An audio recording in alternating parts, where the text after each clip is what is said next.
So it's kind of good to find a nice balance. Money is a thing for sure, and you can't always get the thing you want. Trust me, your boy knows Leica cameras. YouTube, what is good? So after Friday's video being a little bit more on the serious side of things, I want to do something fun, something relaxed today. We are talking about gear that I regret. Talking about some gear purchases that might not have been the smartest. I'm going to explain why, and maybe you can take some of this information and apply it to a future purchase that you're thinking about making and shift your idea a little bit to something that makes a little bit more sense. Now, for me, I look at camera gear like investments. Whatever money I put into a particular investment, my goal is to get that same amount back at least break even or get some type of return on that investment. So probably the best camera investment I've ever made was my Nikon D810, the first camera I ever bought that was full frame. I used it for years and my return on that $3,500 investment was well over $100,000. It was probably closer to $200,000, but I don't have like an accounting sheet right here to tell you. But if I made that type of investment and got that return, say in the stock market, I would be extremely happy. Those are some solid gains right there. So if you're buying a piece of camera gear and you ask yourself, can I make money off this? And the answer is maybe or no, might not be the best thing to buy. But I'm not here to tell you what to do, but I am here to tell you to hit the thumbs up button on this video because it helps out the video, it helps out the channel and the algorithm a lot.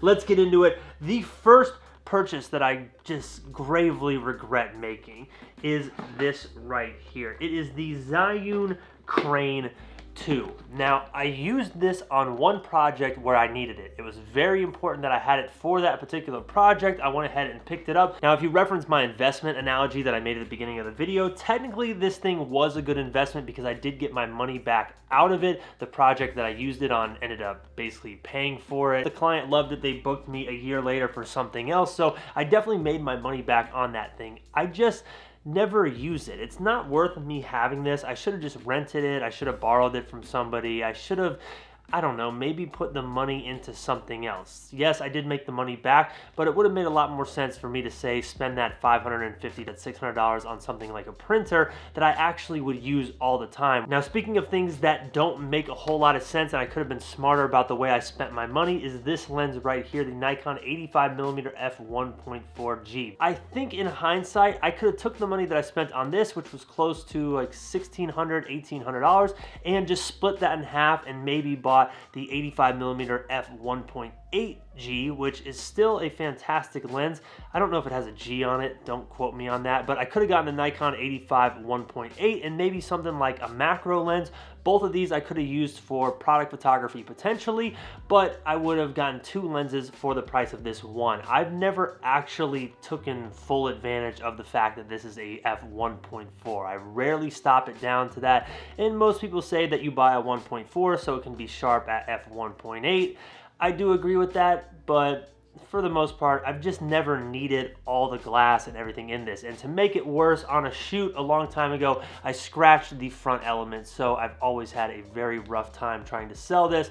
I've tried a few times, people aren't interested, so it's just hanging out with me. So next up right here, we have a little bit of a fun one, the Fuji Instax. This thing is really awesome. I love the wide photos you get, but I never use it.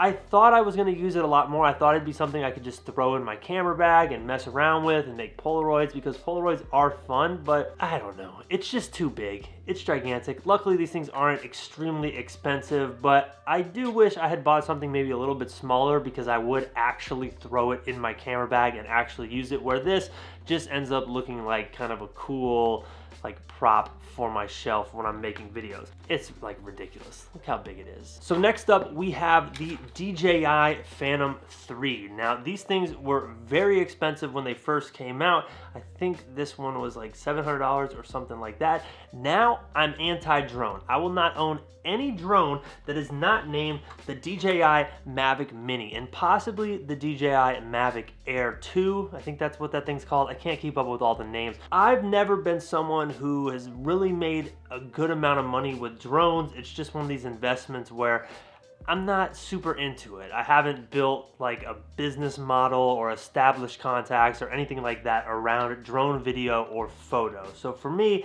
because I don't have that lane built, it doesn't make sense for me to have professional level drone and photo capability. I guess I could, you can always use it. It would be cool to get some good photos from a drone like this and be able to print them.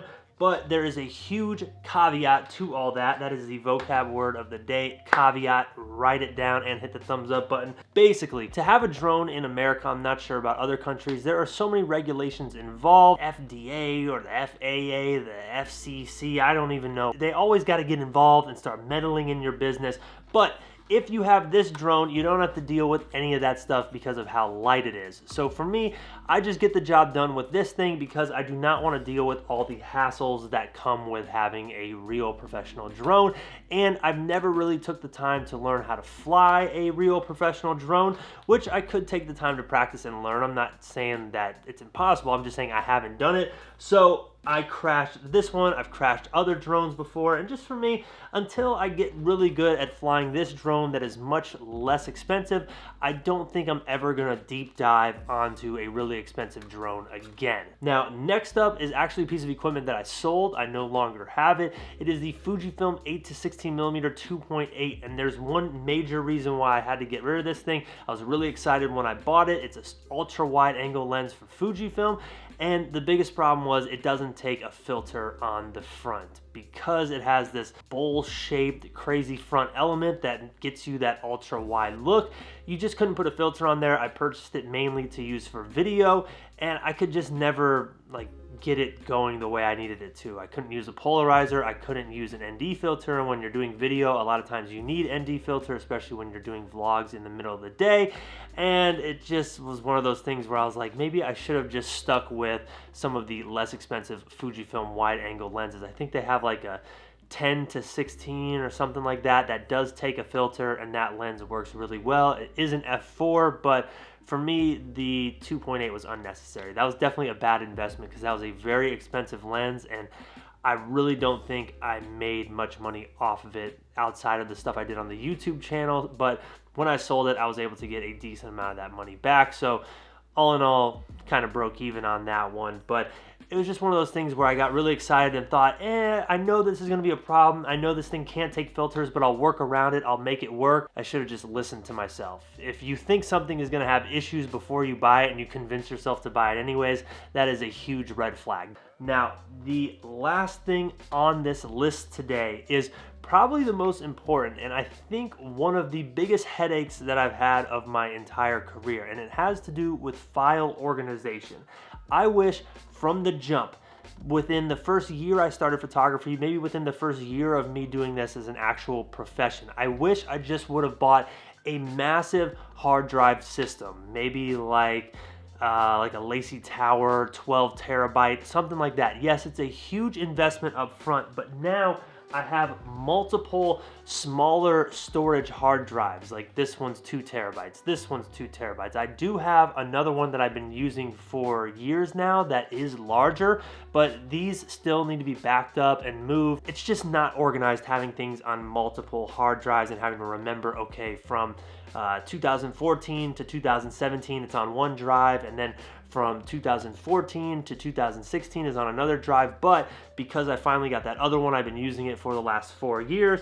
It's just a headache that I wish I would have avoided up front. And here's the thing, when you buy multiple hard drives over the course of a few years, you end up spending actually more money than you would spend on that initial hard drive, and you have way more issues with your file organization, and you have to put more time into reorganizing the files once you finally pony up the money and get the large storage hard drive that you've been wanting the whole time. This is an example of a upfront cost scaring you and making you not want to make the investment, and then later on realizing, oh, had I just done that, I would have saved myself money in the long run. This happens to a lot of creative people, a lot of people who use a lot of gear.